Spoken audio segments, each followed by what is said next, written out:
Sejarah Kerajaan Banten. Pada abad ke-16, wilayah Banten masih beragama Hindu dan masih menjadi bagian dari wilayah Pajajaran yang berpusat di Bogor.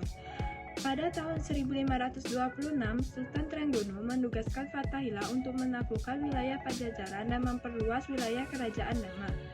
Pelabuhan Sunda Kelapa berhasil direbutnya pada 1527 dan menggantinya menjadi Jayakarta yang berarti kota kemenangan. Dalam waktu singkat, Fathahillah berhasil menguasai seluruh kawasan pantai utara dan Jawa Barat, sehingga penyebaran agama Islam dapat dilakukan dengan cepat. Selanjutnya, Fathahillah pergi ke Cirebon untuk menggantikan Syarif Hidayatullah dan anaknya yaitu Maulana Hasanuddin menjadi penguasa di daerah Banten. Jadi awalnya, wilayah Banten adalah wilayah kekuasaan Kerajaan Demak. Namun, setelah 1552, wilayah Banten menjadi kerajaan mandiri. Raja-raja Kerajaan Banten. Yang pertama, Sultan Hasanuddin. Sultan Hasanuddin memerintah Kerajaan Banten selama 18 tahun, yaitu dari tahun 1552 sampai 1570 Masehi. Dalam pemerintahannya, beliau berhasil menguasai Lampung dan Selat Sunda. Yang kedua, Maulana Yusuf. Maulana Yusuf merupakan putra dari Sultan Hasanuddin. Beliau memerintah Kerajaan Banten dari tahun 1570 sampai 1580 Masehi. Yang ketiga, Maulana Muhammad. Maulana Muhammad merupakan putra dari Maulana Yusuf. Beliau berhasil naik tahta ketika usianya masih 9 tahun. Karena usianya masih sangat muda, maka pemerintahan dijalankan oleh Mangkubumi Jayanegara sampai beliau dewasa, yaitu pada tahun 1580 sampai 1596 Masehi. Yang keempat, Pangeran Ratu. Pangeran Ratu berhasil naik tahta ketika usianya masih 5 bulan. Karena usia yang masih sangat kecil, maka pemerintahan dijalankan oleh Mangkubumi Rana Manggala. Yang kelima, Sultan Ageng Tirtayasa. Dalam masa pemerintahan Sultan Ageng Tirtayasa inilah Kerajaan Banten mengalami puncak kejayaan. Kesultanan Banten mencapai puncak kejayaan pada masa pemerintahan Abu Fath Abdul Fattah atau lebih dikenal dengan nama Sultan Ageng Tirtayasa.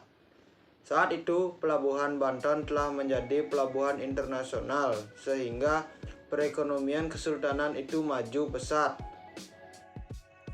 Sistem pemerintahan Kerajaan Banten. Pada tahun 1524, Banten dikuasai oleh Kerajaan Demak. Pada waktu Demak mengalami perebutan kekuasaan, Banten berhasil melepaskan diri dan tumbuh menjadi sebuah kerajaan besar. Kemudian kekuasaan diserahkan kepada Sultan Hasanuddin. Sultan Hasanuddin dianggap sebagai pionir Kerajaan Banten. Kehidupan perekonomian Kerajaan Banten. Kehidupan perekonomian Kerajaan Banten bertumpu pada bidang perdagangan. Hal ini dikarenakan kedudukan Kerajaan Banten sangat strategis di tepi Selat Sunda. Banten memiliki bahan ekspor penting yaitu lada sehingga menjadi daya tarik yang kuat bagi pedagang asing.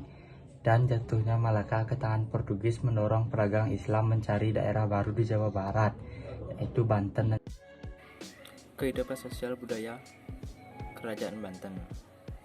Sejak Banten diselampang oleh Fathahillah pada tahun 1527, maka kehidupan masyarakat Banten secara berangsur-angsur mulai berlandaskan ajaran Islam. Setelah Banten berhasil mengalahkan penjajah, pengaruh Islam makin kuat hingga di daerah pedalaman. Kehidupan sosial masyarakat Banten semasa Sultan Ageng Tirtayasa cukup baik, karena Sultan memperhatikan kehidupan dan kesejahteraan rakyatnya. Runtuhnya Kerajaan Banten. Runtuhnya atau mundurnya Kerajaan Banten disebabkan oleh beberapa faktor, yaitu sebagai berikut.